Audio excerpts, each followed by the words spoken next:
Bem-vindos a mais um Claramente. Muito obrigado pela sua audiência e é muito bom ter a sua presença aqui com a gente. A nossa personalidade é formada ao longo dos anos da nossa infância na família onde a gente vive. A maneira como a criança usará a estrutura básica da personalidade construída nesse período infantil é que determinará o seu jeito de ser nas relações consigo mesma, com as outras pessoas, com o mundo em geral e com Deus. Esse jeito de ser poderá então ser positivo ou negativo, agradável ou desagradável. Se a criança teve a sorte de viver num ambiente familiar onde havia manifestações de afeto, respeito pelas diferenças, valorização, disciplina nem liberal nem severa, com exemplos saudáveis dos adultos que cuidaram e conviveram com ela vai crescer sentindo confiança em si, terá prazer no contato com os outros, gostará da vida e terá uma relação saudável com a religião que seguir, e com Deus. Ao contrário disso, se a criança cresceu num ambiente traumático, seja por separação dos pais, violência, alcoolismo, autoritarismo, algum tipo de abuso verbal e negligência para com ela vai crescer angustiada, talvez triste ou irritadiça e inquieta, e poderá ter doenças psicossomáticas, que são as doenças com origem na mente e que se manifestam no corpo, e ela também vai se relacionar mal com as outras pessoas, poderá ter baixa autoestima e, com isso, deixar que abusem dela na vida adulta, por exemplo, se envolvendo em relacionamentos abusivos. Dessa forma, estará repetindo a história da infância. Se ela cresceu numa família complicada emocionalmente, poderá não gostar da vida e ter uma relação com o Deus da sua fé de forma perturbadora, cheia de culpa, achando que ele a quer castigar sempre e poderá ser revoltada com a religião ou se tornar totalmente descrente, fanática, extremista, materialista. Muitas crianças mais sensíveis, quando vão vivendo a perda do que seria o esperado por elas para receber na infância, poderão desenvolver mecanismos de defesa da dor emocional que pode ser tristeza, medo, vergonha, raiva, ansiedade, sentimentos não bem adaptados à realidade. Isso acaba provocando uma perda importante na interação da pessoa já adulta com o mundo exterior. Vamos ver um exemplo. Os nomes são todos fictícios. Zezinho era o primeiro filho de uma família razoavelmente equilibrada emocionalmente, embora seu pai não fosse afetivo com ele e o tratasse mais como irmão do que como filho. Quando tinha 5 anos de idade, nasceu seu irmão, Pedrinho, que passou a ser o centro das atenções da família. Seus pais criticavam o Zezinho quando ele não tinha muito cuidado com seu irmão, embora não machucasse o bebê. Ele apenas não agia como um adulto, o que é natural, pois era ainda uma criança, para saber o que era adequado ou não fazer com Pedrinho. Mas na bronca que recebia dos pais, porque Zezinho não cuidava do seu irmão menor como um adulto, havia uma mensagem subliminar que, se colocarmos em palavras, poderia ser: Zezinho, você é responsável pela segurança e bem-estar do seu irmão, portanto, seja adulto, rapaz. Claro, os pais não diziam isso explicitamente, mas essa era a ideia que eles passavam para ele pelas atitudes para com Zezinho. Isso ocorreu ao longo do primeiro ano de Pedrinho, e quando Zezinho completou 6 anos de idade, ele voltou a urinar na cama, a querer chupeta, teve uma febre de origem desconhecida e ficou com pavor de escola.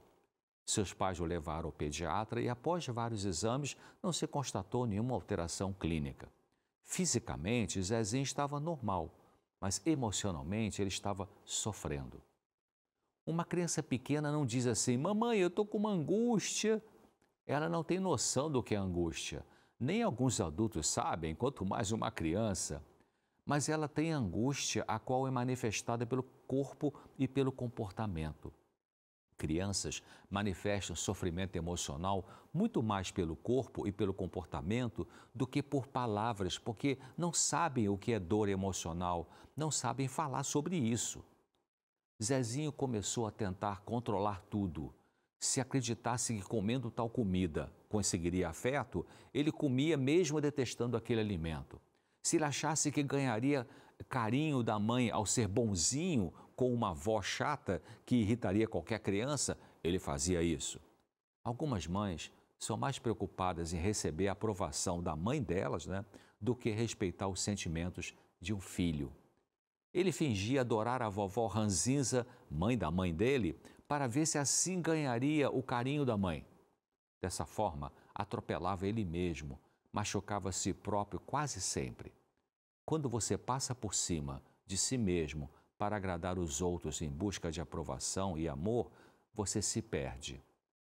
Perde a sua espontaneidade, a sua identidade até certo grau, perde a sua vida e talvez nem obtenha o amor que você esperava receber. De tanto tentar controlar-se no sentido negativo da palavra controle, Zezinho teve um aumento grande da ansiedade. Ele veio funcionando assim ao longo dos anos porque aprendera a buscar afeto dos outros, anulando a si próprio. Isso era uma defesa psicológica mal adaptada. Quando a ansiedade cresce demais na mente de uma pessoa, ela pode transbordar na forma, por exemplo, de uma crise de pânico, que produz o medo de morrer ou de perder o controle mental, suor, taquicardia, uma sensação de sufocação, de falta de ar, pressão na cabeça. A crise de pânico, nesse caso, é a mensagem da mente dizendo: ei, não aguento mais tanta ansiedade. E por que existe tanta ansiedade? Porque ela, no caso da história de Zezinho, é o resultado de atropelar-se o tempo todo em busca de agradar as pessoas. A crença inconsciente é que, sendo como ele é naturalmente, não ganhará o amor e que, se tentar controlar tudo e todos, conseguirá o amor de que tanto sente falta. Algumas pessoas muito controladoras podem ficar em pânico quando sentem que não podem funcionar com controle absoluto do ambiente. Por isso, sente pavor e evitam entrar no elevador ou ficar preso no engarrafamento, viajar de avião. Por quê? Porque nessas condições e em tantas outras, elas não têm nenhum controle. Zezinho chegou a dizer: tudo que eu não posso controlar me dá pânico. A crise de pânico pode ser também o sinal do esgotamento, do autoatropelamento e da tentativa ilusória, diga-se de passagem, de querer controlar o incontrolável, ou seja, o comportamento das outras pessoas a fim de obter amor. Quando Zezinho aceitar que perdeu o amor que ele desejava e até merecia nos seus anos de infância, quando ele aprender a valorizar o que conseguiu se tornar até agora como pessoa, sua ansiedade deverá diminuir e possivelmente o pânico desaparecerá. Assim, ele poderá finalmente caminhar na direção de vir a ser o que ele é, sem precisar ficar preocupado em agradar a todos a fim de obter amor. E isso não só é bom para ele, mas poderá revelar uma bela pessoa, sem precisar mais ter crises de pânico. Não quer dizer que todas as pessoas que sofrem de crise de pânico tiveram privação afetiva importante na infância, não é isso? Algumas sim, outras não. E também as crianças que sofreram emocionalmente nos primeiros anos de vida, num lar complicado, podem apresentar na vida adulta outros tipos de sofrimento mental sem ser crise de pânico. Ou seja, os mesmos tipos de, vamos chamar de traumas da infância, produzem doenças mentais diferentes, assim como diferentes problemas emocionais na infância produzem o mesmo tipo de sofrimento emocional na vida adulta. Em outras palavras, crianças de famílias diferentes que viveram, por exemplo, com ambiente violento em casa pela presença de um pai com dependência química, uma pode chegar na vida adulta e sofrer de ansiedade excessiva, outra de depressão, outra pode entrar numa dependência química também. E crianças que vieram de lares com sofrimentos diferentes podem ter na vida adulta o mesmo tipo de doença mental. Então veja a importância de cuidar bem dos filhos ao longo da infância com afeto, disciplina equilibrada, atenção, limites, elogios, proteção e respeito. Bom, por hoje é isso. Espero você aqui em breve. Até mais, doutor César. Olha, respeito mais uma vez na pauta aqui do Vida e Saúde, com tudo por aqui. Se você gostou desse Claramente, quiser rever ou compartilhar, acessa lá no YouTube. Nosso canal é Vida e Saúde NT. A gente pausa agora para o intervalo. Na volta, eu recebo aqui convidados muito especiais para preparar um delicioso hambúrguer de lentilha veg. Olha que lindo! Já, não sai daí não!